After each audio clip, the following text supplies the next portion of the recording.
Hello, everybody. I'm super, super excited. I've got the beautiful, magnetic, magical Chanti back with me today.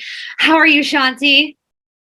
I'm really good, actually. Thank you so much for having me back with you so often this week. I'm having such fun with you, Brice. This is so cool. I always have fun with you, Chanti. You're like the coolest ever. Like you're just so freaking cool and you're so wise. And I know our last episode we did, you shared more about your personal life, which we were just saying before we hit record, like such a positive response we've gotten from people from your story and who you are and how you fell into what you do, the magic of who you are and one of your many gifts in this world, which is the healing.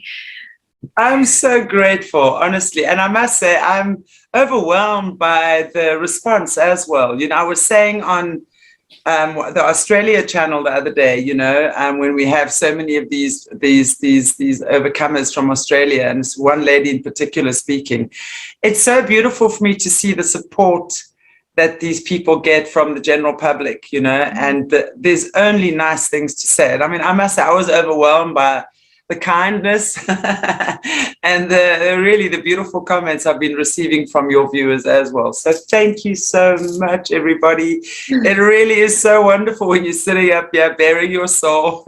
Yeah, I know, right? Talking about body dysmorphia. I know this is going to be this is one that I actually have wanted to talk about for a really, really long time. And I couldn't think of a person to do this better than with Chanti. And Catherine was going to join us, but she doesn't have a lot of, I guess, experience with the body Morphia disorder, which is awesome for her. So, because I want to put this out here too. I'm not a therapist. This is just going to be me talking about stuff that I've worked through with my own self. Of course, Chanti is a healer, so she also can talk about her experiences with body dysmorphia. Is it dysmorphia disorder? I hope I'm saying it. No, body morphia. I hope so. I mean, it's well, let's for the layman's terms. What is body dysmorphia disorder? What would that be for the layman's watching right now? What is that? Well, let me just start by saying a Carlisle student and I, a number of months ago on my channel, actually spoke about this as well. This is one very young, sassy, gorgeous lady, I want to just say as well. So it's great to be talking about it again.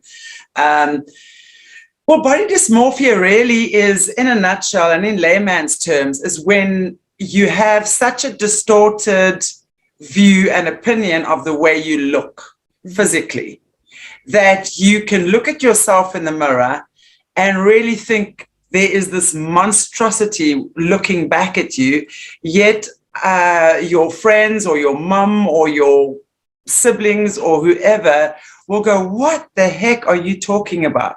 But we really have a distorted vision or an opinion of the way we look physically. So we therefore then go to great lengths to try and change the way we look. I mean, all we have to do is look at how rich plastic surgeons are, right? Yep. And we look at how many women have gone for one surgery after the other, and you look at the way they look after 5 or 10 or 12 surgeries compared to the way they looked before they even went. I mean, I'm amazed that they even think they needed surgery to begin with, Right. I mean, that sort of stuff. So it really is a distorted opinion or view of the way you look. So you would generally seem to think that you are a hell of a lot uglier or malformed or disformed, whichever the word is, in your opinion of yourself, than what you actually are.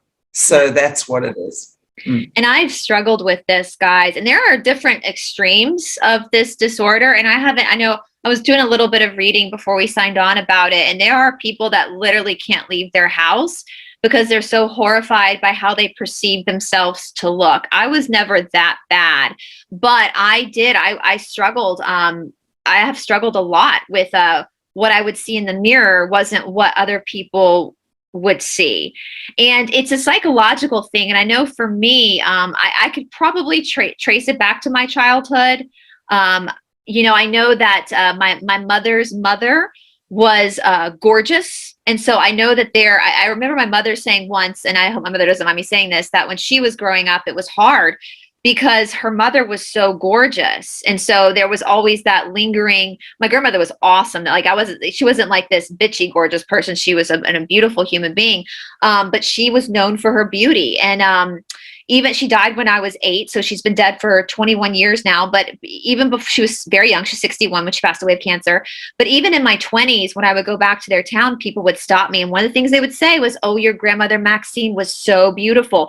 People would talk about it. And so there's that lingering understanding of value and beauty, which I don't think that's what they meant. I think it was just a compliment. And then, of course, in my 20s, when I lived in my 20s, I got to the point when I lived in Los Angeles that I would weigh myself every single morning. I would weigh myself. And if I got over like 110 pounds, I would freak out.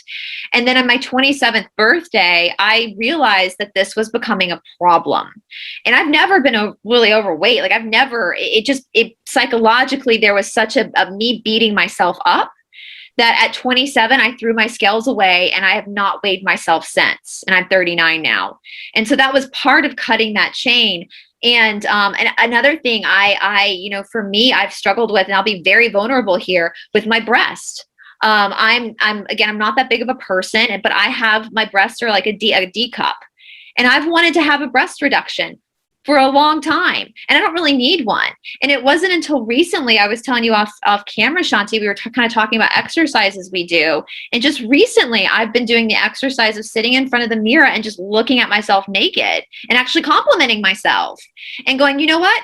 Women pay good money to have breasts my size. And look at that. You're 39 years old and you've got a flat stomach. Like, look at it, and just really starting to correct the language that I use around my own self, because you said something yesterday in our episode, like the way we speak to ourselves. Mm-hmm. Yeah, if a man spoke to me that way, that would be considered abuse. Absolutely. We're our own greatest narcissist, aren't we? And that's why I said if a man ever spoke to me in the way that I spoke some of my thoughts to myself, I would be mortified. I would never forgive it, honestly. But at the end of the day, that really is a lesson for us, because, you also spoke, just going back a little bit, about your grandma. And I had the same thing. I mean, my grandmother was 36 years old, and my grandpa came back from the Second World War, and he passed away. So she was this young, beautiful Jackie Onassis kind of lookalike, 36 years old. And we lived, of course, in a small community and driving around in a little sports car type thing. And of course, then suddenly all her friends turned on her, because now all their husbands were interested. Now we're going back a number of years, we're interested in my grandma, which was a big problem. My mother was extremely beautiful. And still is. I mean, she's 82. You would never even think that. And she's always taken care of herself. But I remember one of the things for me as a child, the one time that I loved being with my mom, she had a morning and evening skin routine. And I used to watch her every morning and not so much the evenings, but the mornings. I used to stand there and I used to watch her do whatever she was doing on her face, And she always said to me, it's as important to be beautiful on the inside as what you are on the outside. So for me, that was something very important. But she was a Miss Queen this and a Miss Queen that when she was young, and she was very well known in our areas to be the most beautiful woman in the community. And I always said my father was the 6'6" gentle giant. He was the biggest, most handsome guy. My mother was the most beautiful. I had my life made. So yes, and I remember as teenagers as well, 4 girls we were, and I was the youngest of the 4. And my mother was always deemed one of the sisters. She just had a natural youthful demeanor about herself, still does, and she looked like one of the sisters. However, my father, being of Dutch descent, much taller and obviously very, very big boned, well, I did. And my other sisters, yes and no, you know. But I certainly took after that with a larger frame and prone to pick up weight. So when I was in my teenage years, definitely, and I was a tennis player. So I was always on the tennis court and wearing short skirts and things like that, you know.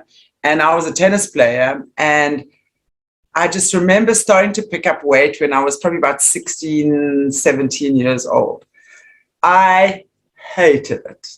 And, you know, I was at a co-ed school with boys, and then they started teasing me, and then they started calling me names, you know, to do with my weight and stuff like that. I want to tell you, I still think about those days, and it still burns the pit of my belly. So I want to just say to anyone who's watching right here and right now, if you ever body shame, or if you're one of those people who are body shaming someone else, I don't care how old you are, just don't. Just don't. Because it is such an impactful thing to do, and especially when the person is young and impressionable, you know. But then when I fell pregnant with my son, and I had huge boobs. I had such big boobs. I'm like, no. Anyway, and when I fell pregnant with my son, I was a young mother. I had him when I was 21.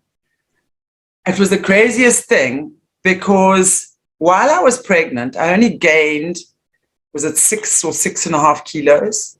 And I didn't try, and I wasn't like I was going on a diet or anything. I was eating, but I then decided I wasn't going to gain 20 or 30 kilos while I was pregnant, but I was going to just eat more healthy. And I must say that's when my healthier lifestyle definitely came into play for me. What was while I was pregnant. I remember eating a lot of fruit, but I craved fruit and I craved veggies, and I craved lemons and vinegar. It was like I just couldn't get enough of that. So by the time when I had him, I'd actually lost 6 or 7 kilos. Now I gained 4.5 kilos at full term. And when I had him, I lost, I think, 6 or 7 kilos when I put myself on the scale. And my breasts just shrunk. It was the craziest thing. So I was kind of like going in the reverse of everyone else. And since then, I must say, I wasn't as round, full-figured as what I was then. But I always carried extra weight and definitely went through stages where I was more overweight. And I never liked my body. Ever. I want to tell you, never. People would tell me I look good, and especially in that I have good legs and what have you. You just compliment me and I would just lash out at you like, what do you want from me? I mean, if someone gave me a compliment, if a man gave me a compliment, I thought, well, what do you want? I'm not going to screw you, excuse my language. But that was my mind, that the only reason that people actually ever complimented me was because they wanted to go to bed with me. That was it. And it was like, you stay the F away from me. And I sort of became completely the opposite. Instead of embracing that and enjoying that, and maybe enjoying the roundness, the more voluptuous aspect of, and I wasn't. I mean, I want to say I was never huge or anything. Yeah. But instead of embracing the voluptuousness and rocking it the way that the voluptuous girls do nowadays, but bearing in mind, I grew up in the 80s, okay? There, you couldn't be thin enough, you couldn't be brown enough, your bikini couldn't be small enough, and you couldn't be wearing enough suntan lotion, the shiny one, the one that made you shine on and smell like coconuts or pina colada or whatever. It's so funny you say that, because I have the same so it's weird because I don't know if this is culturally for me. I have this memory. So my dad's family, kind of like your dad's family, they're all really tall. Like my grandfather was 6'5". My dad's like 6'3", 6'4". I have a great aunt who was 6 feet, really tall. And I remember I have this memory. I was probably 8, 9, 10 years old. And we would have this babysitter that would come babysit us when my parents would go out for the night. And this memory is like ingrained in my head. And I'll tell you guys how this has to do with body dysmorphia for me in a minute, but every time it got close to the time of my parents coming home, this babysitter would go put a bunch of makeup on. And one time I remember sitting on the edge of the bathtub in the bathroom while she was putting her makeup on. And I remember asking her, like, why are you always putting makeup on before my parents come home? And she responded to me, because your dad is really hot. And I remember like this, like really like, just like, you know, that's your dad. So I remember being like, oh, that's so gross. Like, like that's like so gross. But it's like ingrained in my head.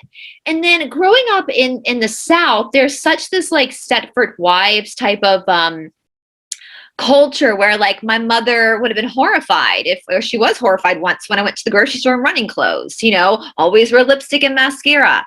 But what started to happen to me as I got into my teenage years and into my 20s was anytime anyone gave me a compliment about my physical appearance, especially a man, it would put a lot of pressure on me.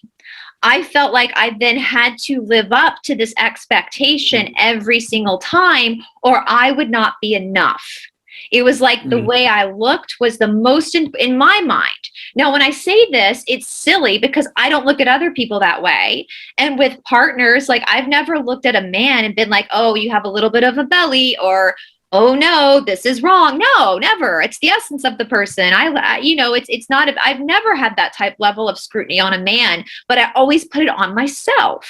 And again, yes, anytime I would get these compliments about anything physical, it would like really stress me out because all of a sudden there was an expectation to always look a certain way, to always be a certain way. And it's took a lot of, or taken a lot for me, a lot of like self-study and really sitting with that in order to even try to process it. And I think the thing with this dysmorphic disorder is that it never really goes away. It's always kind of there, but it's learning to, like you were talking about yesterday with the healing, learning to use it to kind of rise above it. Absolutely. You know, definitely. And I think also, you know, in my teenage years, I was at boarding school. So obviously having a bunch of girls together in the hostel, I remember we were always on diet. Yeah. We were always weighing ourselves. We were always, I remember buying pants that were a size too small for me so that I could particularly diet and fit into them come the time of the school social or dance or whatever. It was, and to me, I remember thinking so clearly, if only I was thin, my life would be perfect.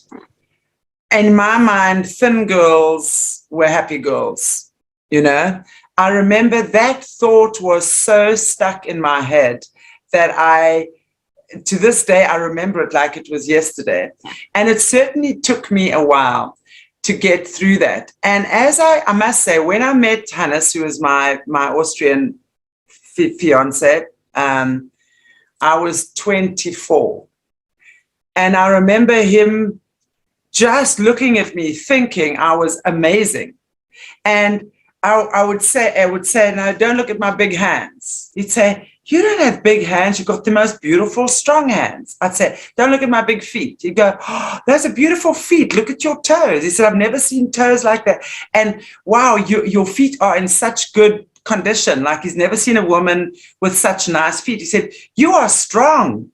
He said, you are strong. And suddenly that shifted so much for me. From me to suddenly, because I'm 5'9", I'm 1.75, which is not abnormally tall at all. I've also got a 6-foot sister and a 5'11" sister, you know. But my father, I remember when we were teenagers, he would say to us, you are beautiful. No daughter of mine will walk with her shoulders hunched. He would insist we walked with our shoulders. He said, pull in your tummy and push out your boobs. And that was my father's, what he would say to us. So, you know, even though we had that from him, but I also know my dad, he did not enjoy anything that was fat. I remember that completely. Although he never, ever body shamed us, I just felt it in my being. And when I picked up weight, there was a critical eye on me. Whether I'm right or wrong to this day, I don't know, but that was my perception of it. Yeah. So there was never a physical talk around it, but I also remember my mom always watching her weight. So there was just this whole emphasis on the way you looked. And that, I definitely believe that was very much an 80s thing. And I think anyone who was a teenager or sort of grew up in that era will probably concur with me there. But honestly, when I was with Hannes, my perception of myself changed a lot. I felt more confident. I felt loved. I felt appreciated. And that's when my confidence in myself grew as well as a person. Just to be valued and appreciated by another human being the way that he valued and appreciated me did a lot for my confidence. And then I definitely wasn't skinny then, if we were talking weight or whatever like that. But I still liked just feeling better about myself. And, as I went along on my healing journey, and as I understood more about what my body truly is and how to appreciate why I chose my body to look the way I do, because, I truly believe we choose the way we look as well. Our spirit is what it is. Before we incarnate onto this beautiful planet, we choose to look the way we do. Definitely. We choose to have the issues that we do. And it didn't take me long into my healing journey to understand and realize that I chose exactly this. I chose to be this. And then I could start looking at myself differently. And I know I'm certainly not one of those people who's going to appear on a Vogue cover. No, I don't want to appear on a Vogue cover. My beauty comes from a very, very different place. It's an essence within me. And it took me a long time to come to terms with who I've been in past lives, okay? Because I had to come to terms with that and not want to hide that anymore because I was scared of jealousy and all. I mean, if I look at my astrology chart, it explained a lot. So then when I made peace with all of that, and it wasn't about even who I was in past lives, because I really don't even agree with looking at that because it's who I am now. But I understand that there were past life stuff that was playing itself out in this lifetime. And I had to make peace with those aspects of myself before I could fully enjoy the experience of being Chantelle. And now I love being me. Honestly, I wouldn't want to be anyone or anything else. I don't say I don't have a bad day and what have you, but I've lost all the excess weight that I've needed to or want, or without being on diet. I never go on diet. I don't know when last I weighed myself.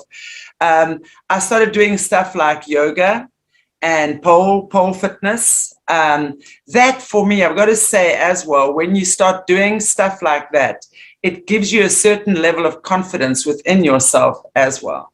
Yeah. So for me, just to wear my booty shorts, go to yoga, hop on the pole with the other 3 or 4 girls in the studio. No one really cares what you look like. We're all just enjoying the experience of doing,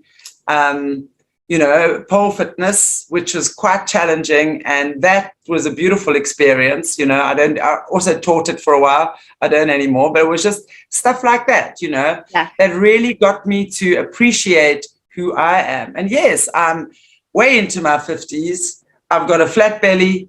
I've got strong legs. I've got strong arms. I've got a strong back. I'm who I am. I've got wrinkles on my face. I don't go for jabs. And I'm very happy. I definitely don't want to go for the... Well, it's so funny because we've talked about this. So in my journey, because I was born in 1983, so I came rolling into this world in the jazzercise, in the low fat, in that world. And I do believe that greatly affected my perception of things because my mother would do the Richard Simmons videos and the Jane Fondas, and she had the firm and she was constantly exercising. And there is a positive. I think my sister and I were very much influenced that exercise was a necessary part of life for health purposes. But I saw my mother going to the Weight Watchers meetings. In fact, my favorite thing from a memory of going to a Weight Watchers meeting with my mom as a kid, like sitting against the wall coloring, was right before Thanksgiving here in America. And I remember the leader said, now remember, if you gobble, gobble, gobble, you'll wobble, wobble, wobble. And I still remember that to this day. If you gobble, gobble, gobble, you'll wobble, wobble, wobble. And I was a kid. I was like sitting in the back coloring.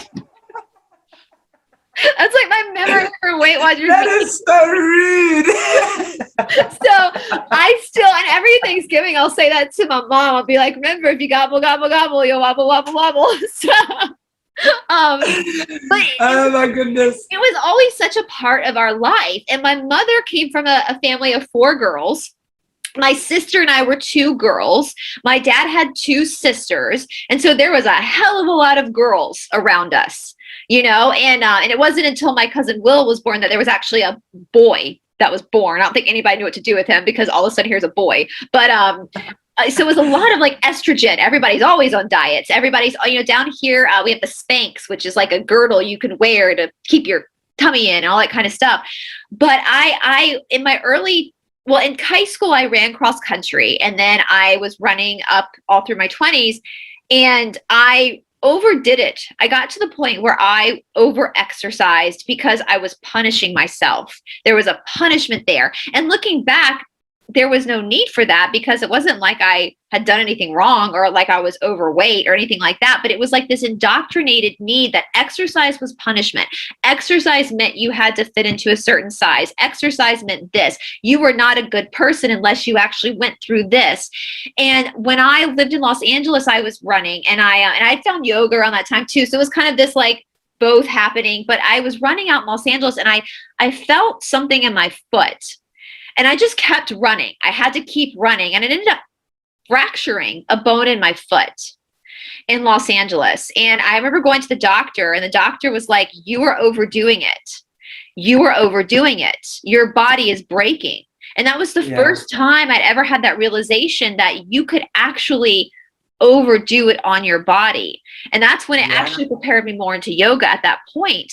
But now, and I really hope as we move into this new timeline that things like, because exercise is such a magical thing to do if you do it right.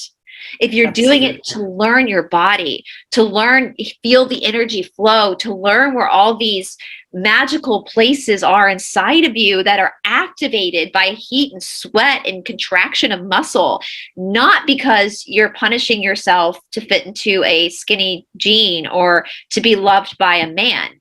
And I know for me, the men I've been with in my life, they weren't judging me as hardly as I was judging myself.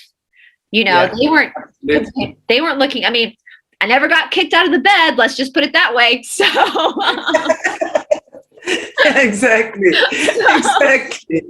It was all me to myself. And now as a teacher, especially, I'm sure you see this, Chanti, with students and clients, I see that in people, especially women. I know men do struggle with this as well, but for especially women, I see that sorrow of self-hatred. Yeah, and it's absolutely. It's heartbreaking to see that. Brice, you were mentioning, and I think we've spoken about that before, but in part of our mentorship programs, and really, and this is all of the stuff that I teach has never been taught to me by someone. This is knowledge that I've had from within and has also been part of my journey. And because I've had such issues with my body in my younger years, part of the assignment is that they have to take time and look at themselves naked in the mirror. Spend time with that.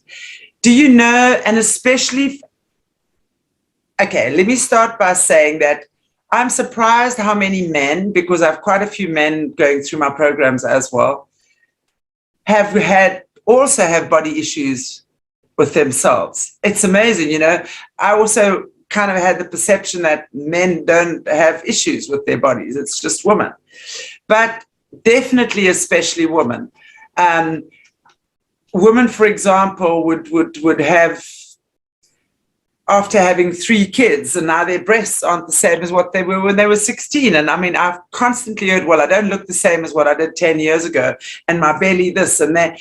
And the whole thing is not, you're looking at that, so you got to shift your perception. So instead of seeing your boobs as now being these, I don't know, whatever you see them as, I don't want to say those nasty things that people say about their breasts. It's like, well, these breasts fed my children. Had it not been for them, my children would not have been nurtured and fed and healthy, happy little kidlings today. In your belly, that's where you carried your children. You got your stretch marks. Your stretch marks are your badges of honor, and I've had a scar there in this operation. I'm going, that scar saved your life, So instead of looking at your thighs and thinking, well, there's way too much hail damage or whatever on there. No, those thighs, those legs carry you forward. So instead of looking at it in a critical way, we start appreciating the function of the body. Because without this body, you could not express who you are on this planet. This is a third-dimensional planet. We come here in our beautiful meat suits. Yes, we need to. We can't be little flouncy puffs of golden spirit on this earth. No one would see you, right? You'd get very frustrated. I see deceased ones that are hovering here, and they get very frustrated because they can't be seen anymore. Trust me, you need a body. And even though, yes, is your body a temporary vehicle? Of course it is. But by gosh, it's the most beautiful, intelligent vehicle you could ever possess. So instead of seeing it as this horrible, ugly thing that doesn't deserve anything nice, you got to start learning how to appreciate your 10 flexible fingers, appreciate your elbows that have movement, appreciate your legs that carry you forward. And even if you have a missing limb or something, appreciate the experience and the gift that this experience of having a missing limb is giving you. What is it teaching you? Yeah. So there's always a flip side to this coin. And when we start appreciating our body for what it truly is and the purpose it fulfills, and that it is the manifestation of your spirit. Your body is your spirit in physical form. And without this body, you could not express and you could not fulfill the purpose of your soul. That is it in a nutshell. And when that sinks in, you will start looking at your body in a very different way. Appreciate your eyes that see, your ears that hear, your nose that smells. Instead of wanting to run off to the plastic surgeon and have your whatever, I don't know what people do. I mean, look, I can appreciate if you've got a definite malfunction and it's really holding, for sure, then go and have it sorted out if that makes you feel better. Yeah. But just for cosmetic reasons, I would think twice. It's such a beautiful way of coming into self-acceptance. And I'll tell you, my body is so not perfect because in this life, I've so needed to learn self-acceptance without the help of a knife or a slice or a liposuction, whatever. Your body will naturally, when you love and appreciate who you are, your body naturally finds its form and in the way that it is. But it occurs within the mind and the spirit first. You've got to find that alignment within your spirit first, and then the body follows suit. So when I was in the shower this morning, thinking about this show we were going to do today, and I looked down, I was watching the water run over my body, and I was looking down at my stomach, and I have lines for abdomen, like my core is strong, but I have a scar going across my stomach from my appendicitis I had when I was 12. But you're right, that scar shows that I survived. I have a scar on my back from surgery I had when I was 17. That scar shows I survived. I have a scar on my left butt cheek that we talked about from a brown recluse spider. Spider-Man. That spider shows I survived. I have 2 scars on these fingers. I have a scar going across this finger, these 2 fingers right here, because when I was a little kid, we were going to get a Christmas tree, and I was getting out of my dad's truck, and I was holding on to the railing, and my sister slammed the door, not knowing my hand was there. And I have 2 scars there. But when I see that now, it kind of makes me laugh because it brings me back to a very happy time of childhood. And those scars remind me of that time of childhood. I have a You're scar. lucky to have your fingers. Yeah, I saw They my couldn't finger, get off. and I can hold this over my sister's head for the rest of our lives. No, I have a scar on my ear. You can kind of see it right here. I had a hunk on my ear that had to be cut out when I was in high school because it was precancerous, but they caught it and they took it out. And that little scar reminds me that I survived, and I was looking at the muscle marks and I was thinking about at 39, like, the life I've lived. I've traveled the world. I've been everywhere. And this body is what brought me through that. The amount of, even though I've abused it, I've run it to the ground, I've broken bones, I've done all that stuff, it still is here with me and it's functioning. And it also carries all the molecular information from my ancestors. And it so does. Our ancestors all of us, our ancestors were survivors, and we carry that magic within us. Do you know, and I mean, our bodies are so forgiving. I mean, our cells are constantly renewing and reproducing themselves. If you, for example, if we just look at the liver within the body, and the liver is the solar plexus, it's one of the organs that belong to the solar plexus, which is all about your personal power or not. Okay. And the liver is, if we look at, for example, in the Western world, one of the poisons that we tend to abuse the most is alcohol, right? Because it numbs something. And in the liver is where we store our anger, right? So when we keep drinking, it's not the addiction that we should be looking at, it's the source of the addiction. So that would, and if we look at the alcohol will often, mostly, and not only, but I'm just pinpointing something here now, the organ most affected would be the liver.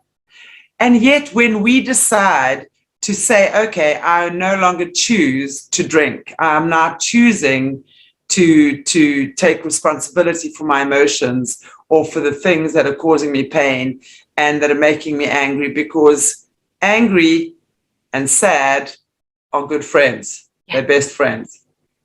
So what is making me, and I always say anger is a mask for fear or pain. So when we start looking at that anger, we take away that mask. What is the fear and what is the pain that is driving that anger? And that's often going to be sitting in the liver. And the liver is so forgiving, unless you've really, really, really hammered it. But you will, when you decide, okay, I'm choosing to do it differently now. I'm choosing to cut the crap and the toxins, and not just from the alcohol, but from the bad foods and everything that I'm ingesting at the same time. I'm choosing to have my 2 liters of water a day, stuff like that. You will be amazed at how forgiving your organs are. They start dancing. Every little cell in your body starts taking on. And let me tell you, cells are listening. Your cells are the most intelligent, beautiful. They have a consciousness of their own. Yeah. So when you keep telling yourself how ugly you are, how hideous you are, how fat you are, how you don't like yourself, your body is going to respond accordingly and give you more of what you telling it. But the minute you start turning that around and start saying, wow, I really appreciate my liver. I really appreciate my bladder for the function it fulfills, my heart, my lungs. Because if you look at your car, right, it can look all nice and shiny on the outside. So we can do all the makeup and the put in full. I saw the other day, I was mortified, these little influencers, all of 21 or 22, having these fake teeth put in. It's like, oh my goodness, what's going to happen when you're 40 or whatever? Yeah. You're going to not have any teeth in your mouth, So it's just like stuff like that. But when you so need to look at what's inside. So open up the bonnet, or what you guys call the hood of your car, and look at the engine. Without that, your car wouldn't go, no matter how shiny the outside, right? Right. So it's the same with our internal organs and our insides. So when we start understanding, whatever we put in is what we're going to get out. Yeah, absolutely. And at some point, sure. Sorry, my laptop is there we go. No, and it's so funny. Like I eat very healthy, and it's not because it's anything to do with some stereotype of being a yoga practitioner or anything like that. It's because when I eat healthy, when I eat plant-based and for my dosha, it's like magic. I feel better. My body responds in a very magical way. And my colon works better. You know, if you've ever constipated people are typically not happy people, you know, like that stomach to have it functioning, not that women do that or anything, but yoga people only talk about our, you know, colons and periods and so yeah, absolutely. Well, it's a normal functioning part of the body. And let's think about that, because that's all about letting go, right? Your colon, your bowel, all of that. And when people have the IBS and bowel issues and what have you, what shit have you not let go of? And literally, I'm sorry, I didn't mean to be graphic and gross. Yeah. But that is exactly what it is. Your body will constantly be talking to you. And if you start listening, you're going to have a very different body experience. Really, really, really. It's just a beautiful thing when you start appreciating your body and no longer looking at the external. Yes, of course, I like to wear makeup, okay? I like to do my hair. I'm a girly girl, believe it or not. I'm a real girly girl. But at the end of the day, it means nothing when I'm not feeling good about who I am. So it's something I like to take care of myself. I like to take a shower twice a day. Yeah. I like to paint my toenails. I like to go for a massage. I like all these things, you know. But at the end of the day, it's really about how I'm feeling about myself. Because if the internal organs are not functioning properly, there's nothing that is going to change. I mean, we all know what it feels like to be in pain. When you're in pain, you can't meditate. When you're feeling uncomfortable, it's just like the most hideous thing. You walk around looking glum, your energy's low, you look flat, you know. And I'm amazed at how many people actually live in that constant cycle of not feeling good. People who drink every day, I'm amazed at how normal it becomes for them and how normal it becomes to wake up with a hangover or it becomes part of their life. And the minute they stop doing that, it's like their whole life changes. And if we just look at also how the beauty industry cashes in on our vanity, external vanity, that is. Isn't that? Yeah. Wow. Yeah. And that's really because the beauty industry predominantly is about our insecurities. Yeah, they play on that. And like your life's going to be so much better. But you're right. And it's so funny. So my grandmother, who was this beauty queen, would often tell my mother when my mother would be frustrated, well, if you can't change your looks, change your personality. Because at the end of the day, the personality, the essence of who you are, and we spoke about this, I think, before, like I think when we were talking about the affair of the poisons, about, you know, when you're initially attracted to someone, yes, there is, I have a type, there's a type of man that I'm attracted to, but at the end of the day, it's the essence of that person that really attracts me. And it has nothing to do at that point with whether they have a little bit of a beer belly or, you know, exactly. Whatever, you know, because body's always changing as well. But we were talking about this 10 flexible toes. When I was a little girl, my mom's family is from the coast of South Carolina. So we would always go in the summer times with my mom's sisters and we would stay there and we'd stay on the beach and we would have like this live-in babysitter that was with us, you know, so our parents could, you know, not have to worry about the kids. But, Miss Linda, one of our babysitters, used to always do this little rhyme with us. She would say, I have 10 little fingers, 10 little toes, 2 eyes, a mouth, and a nose. Put it all together, and what do you got? You got me, babe, and that's a lot.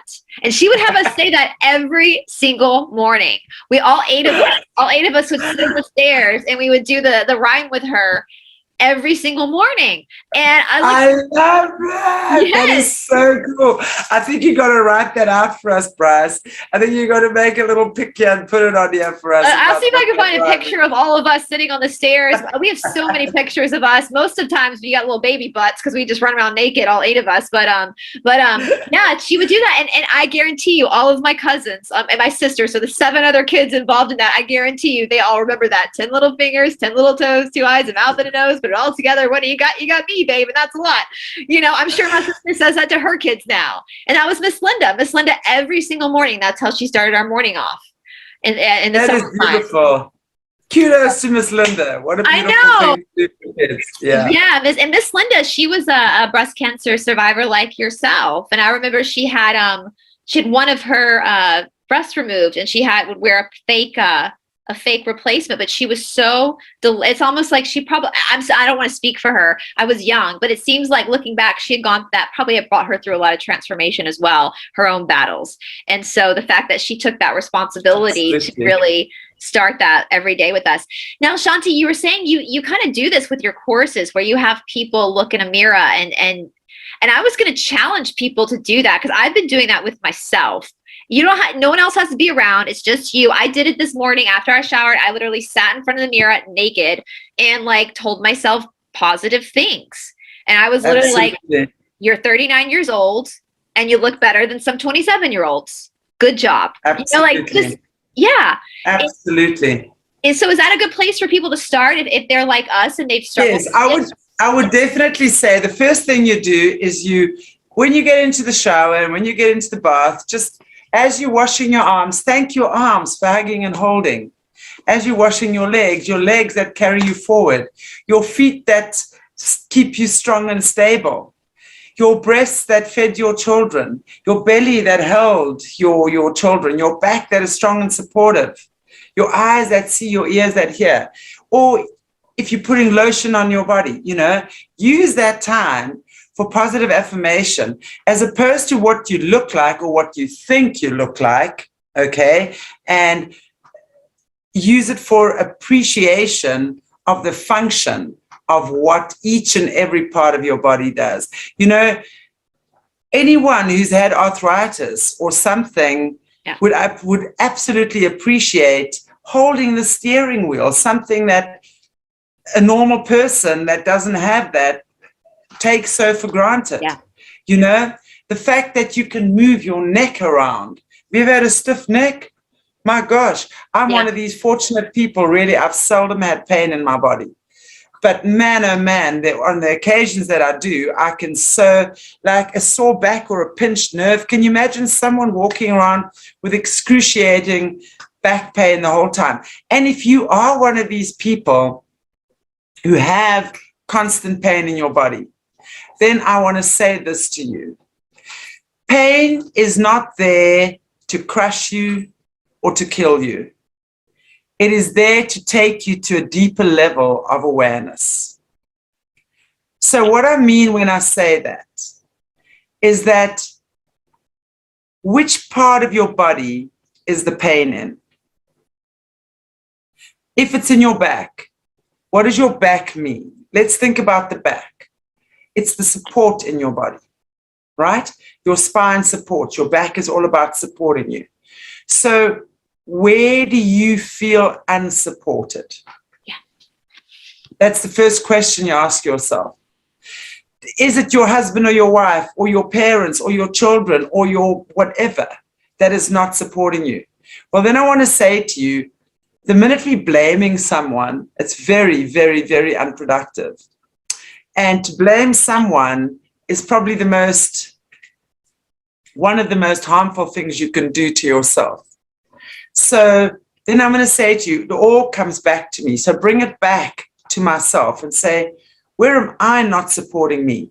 Now, you might, if you're not getting child support for 4 of your children, it doesn't mean that it's not that literal. What I'm saying is maybe you're being unsupportive of yourself in the thoughts you're thinking, in the thoughts you've always thought. Where do you think God or your creator or your source is not supporting you? Are you having quiet time? Are you praying? Are you meditating? Are you asking yourself within what the solutions are? There's a solution for everything.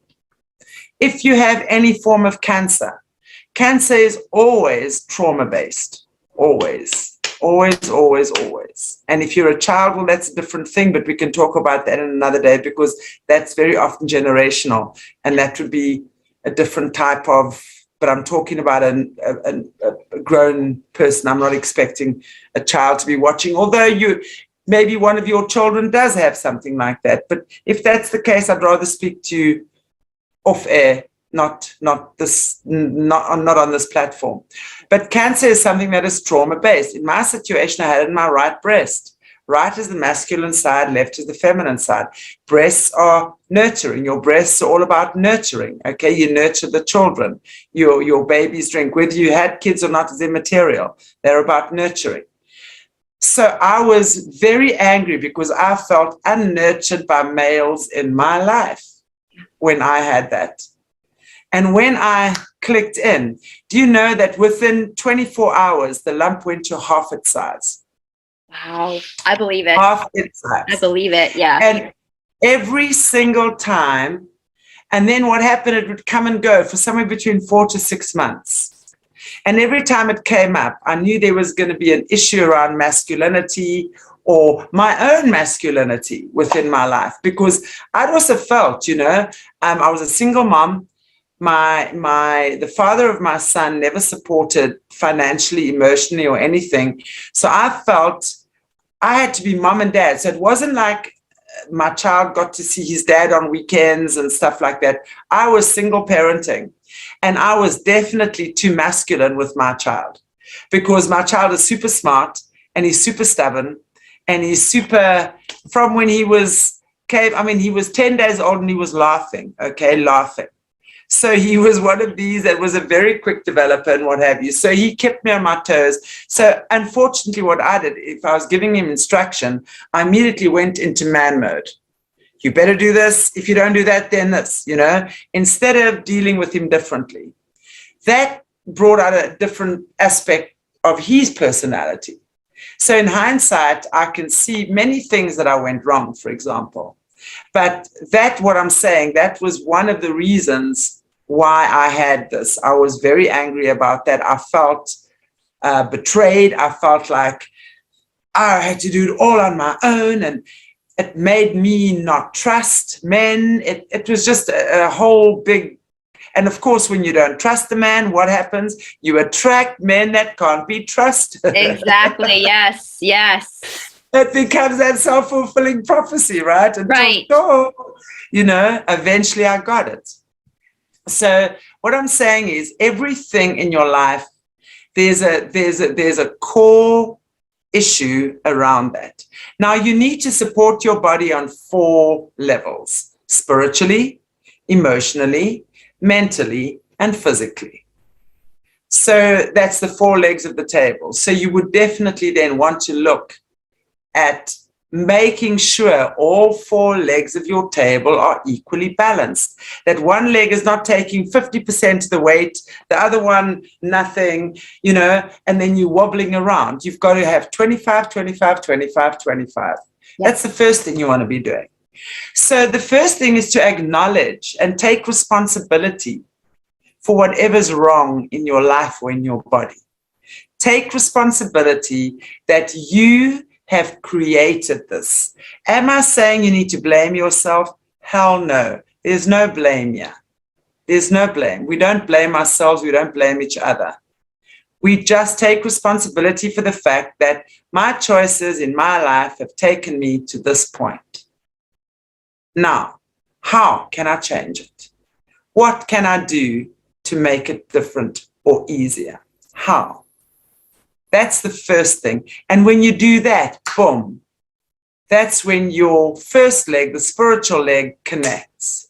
You connect to source. And then you start getting answers. It's amazing what starts happening.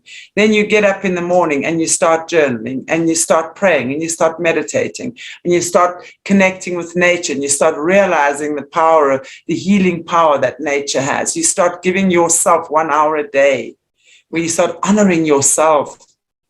How many times don't I hear from people that don't have time? They don't have time. They don't have, if you tell me, if you want to come to me for healing and you say you don't have time for yourself, then don't come to me. Simple as that. You make the time. Exactly. Because you are that important. So then if I can work with you very easily, and we'll have results like this very, very quickly. If you choose to invest in yourself, because you are the most important investment you'll ever make. Yes. Yeah, absolutely. And guys, I'm going to put, again, I know I put in the last video, I'm going to put all of Chanti's links and website links down in the description box below, because I really feel like that's a lot of what Catherine and I have been talking about with you, Chanti, and other people, like moving into this new earth, this new timeline. This is what it comes down to, you fixing you. And having people like Chanti to show you the modality, keep you accountable, but you be willing to work on you. And then when you work on you, everything changes. I mean, after I went through my trauma therapy, and then I went and spent a long time in India. That trip was really long, and I did it on purpose because there was nowhere for me to run. I had to sit literally in sometimes cow shit, my own shit, like just depends on what. Cow poop with Catherine Davidetti, but in India it's everywhere too. And literally had to have like a total like dark night of the soul, come to Jesus moment, come to Krishna moment, come to, Ganesh moment. And it was the most, when I left after being, that trip was so long. When I left India that time, I came back to the United States a different person. I was the calmest I had ever been. At that point, my life started to shift in very, very positive ways. I started attracting very, very positive people into my life. I noticed the changes of friends. It was because, there was no magical pill I took. It wasn't like the universe just decided to change things up for me. No, the universe changed things up for me because I changed myself. Because I work on myself. And it's a constant thing, isn't it, Chanti? It's like you don't just do the work and then all of a sudden that's done. You don't have to do the work anymore. It's like a constant revisiting, constantly. It's beautiful. And it's a constant process of expansion. Yep. As human beings, we are yet to expand. In other words, shine our light brighter and become more confident within our abilities to be our own bus driver. We're no longer a passenger in someone else's bus. We are now driving this bus, so to speak. So we become confident, more confident. We become more healthy. We become nicer to be around. We become more joyful. We become more solution orientated. You see, the more in my life, I see so many people that have so many problems, and they just love to talk about the problems. I sit with I'll be going somewhere, for example, and they're young, beautiful women in their 20s and 30s. And they talk about their health and how many operations, and I'm going, the more we focus on something, the more you're going to get it.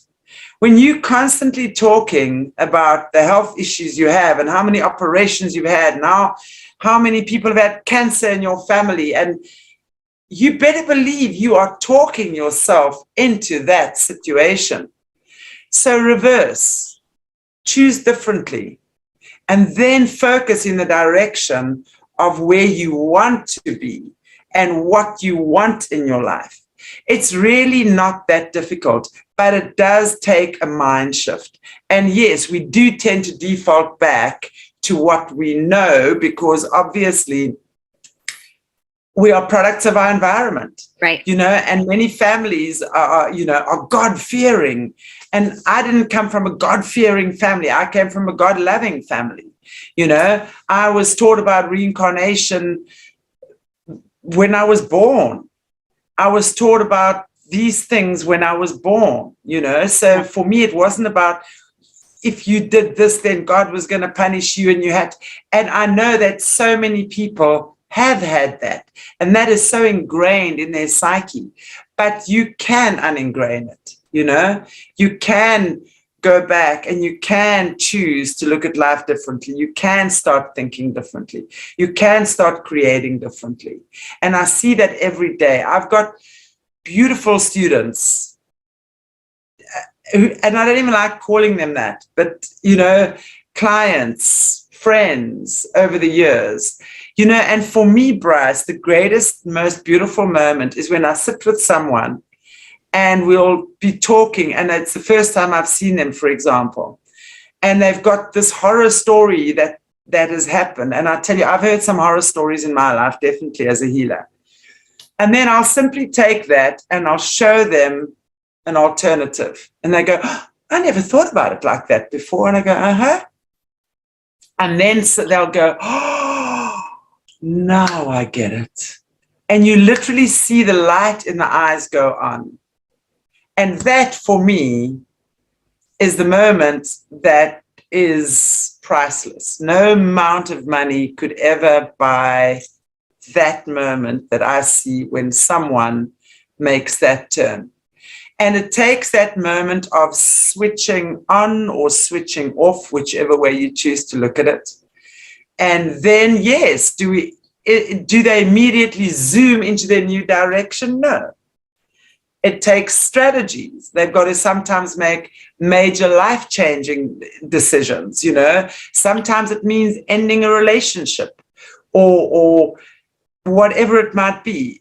But when that moment of truth occurs, that aha moment in the cells, they know they have the tools. And I'm there. And I'll say, well, these are the tools. And I'm not going to do it for you. No. As a good healer, I'll never tell you where to look. I'll never tell you what to see, but I'll tell you where to go look. And what you see is up to each individual. And then I'll say, okay, what did you find there? This I found. I said, okay, let's work with that. And then, you know, we'll take it from those moments then. And it's just amazing. And that's why I say, I've had people who've been in therapy for 15 years. And they'll come to me, and within 3 to 6 sessions, they've made that shift completely. Because I don't just work here. I work here and I work here. And I show you how to take that lead and transmute it into gold. And you can't do this without loving yourself, which means you love your body. You love this vehicle that you have chosen in this life. You have chosen it. And that's a beautiful thing. No matter what it looks like. You can have one arm, a leg. You can be in a wheelchair. Doesn't matter. You've chosen this experience, and I will show you where to go and look for the gift in that experience, no matter what it is. You will always find the gift. And how can you not? We're all made by the same source. You know, the same source that made the Rocky Mountains made you. You're beautiful. Exactly. You totally. know? I think about all my friends, the people I know in my life, and I think they're all gorgeous. You know, you see the light behind their eyes, and I see how funny they are. My best friend is hysterical, absolutely hysterical. And I see that humor and how, you know, he makes people smile. And, you know, I see how kind some of my friends are, and they're not trying to be kind. They just are. And so you see that light just shine from people, and then it hurts me when I hear them talk bad about themselves, because it's not who they are.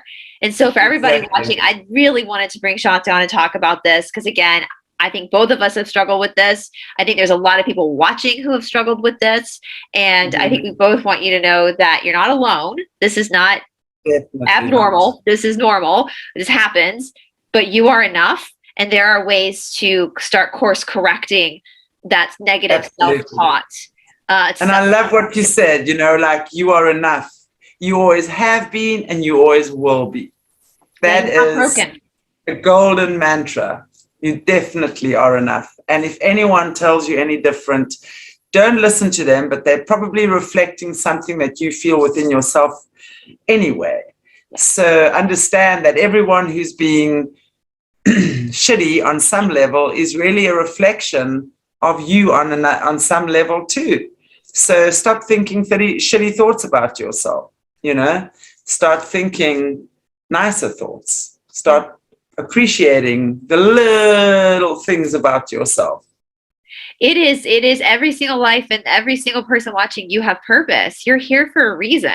If you weren't here, this would all fall apart. Like, we all have a very important role to play in whatever timeline we're in. And so, yeah, Absolutely. You're all badasses. Like, tell yourself that I'm a badass. Like, I saw a meme today. It was like, I'm really tired of living through historical events. It was a meme. But I'm like, no, because you're here because this time because you're a badass. Like, you're a warrior and you're strong and your light is powerful.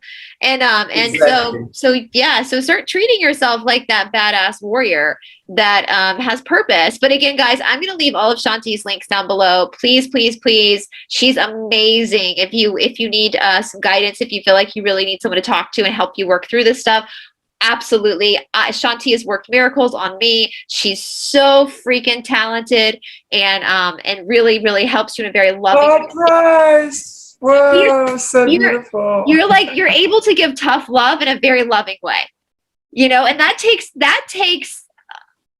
a very talented person to do that. And so, you guys, I'm dead serious. All the links to Chanti are going to be down in the description box below. Everything she does, she did for me over Zoom. So it is possible wherever you are in the world to work that out with Chanti, because we have the magical Zoom here that can be used by anybody. We just zoom in and zoom out. Yeah, it's just a little portal we use. So, all right. Well, I know it's getting late for you, Chanti. Thank you for evening. It's middle of the day for us in Atlanta, Georgia. But I told Chanti, I don't know if I said this on air. I might have said this off of air to you and Mornay. When this is over, I want you guys to come to America and do a tour and just do like a healing tour. Just bring your I'd love to. And I love because my son was at university at Life University. Here in Georgia. Yeah. In Georgia, yeah. Oh, so you've been to Atlanta. I haven't, no. He was there because it was either he wanted to come home or I was going to go there. And he always chose to come home instead. So whatever air ticket was available, he chose to come home, which was fine. But somehow I've always said I will go back there. And it's amazing with you there. Listen, that's where I'm going, sister. Atlanta, the Deep South, we're a bunch of weirdos down here. We what the saying in the Deep South is we don't hide our crazy. We put it on the front porch and give it sweet tea. Like, this is the land of still magnolias and all sorts of. I was telling you, I love it. I want to go to Louisiana, Mama. We'll do the whole Southeast. We'll do the whole Southeast. Yeah. And I was telling you, Mornay, about the haunted places we can go in. Oh, I just lost her, guys. I just lost her. Let's see if she's going to come back in. Anyway, guys, I think your internet just went down. So that was about it for our episode. But if you go in the description box below and find all of Chanti's links, you can get in touch with her. Please make sure to subscribe to both of her YouTube channels. One is Aquarius Rising Africa, and the other is Solutions by Aquarius Rising Africa. Again, the Aquarius Rising Africa is the more dramatic channel where they go into deep dives and talk to survivors and all that kind of stuff, whereas the Solutions channel is more of the solutions and finding a healthier approach into our new timeline. All right, guys, I hope you're all having a wonderful day, and I'll talk to you soon. Bye.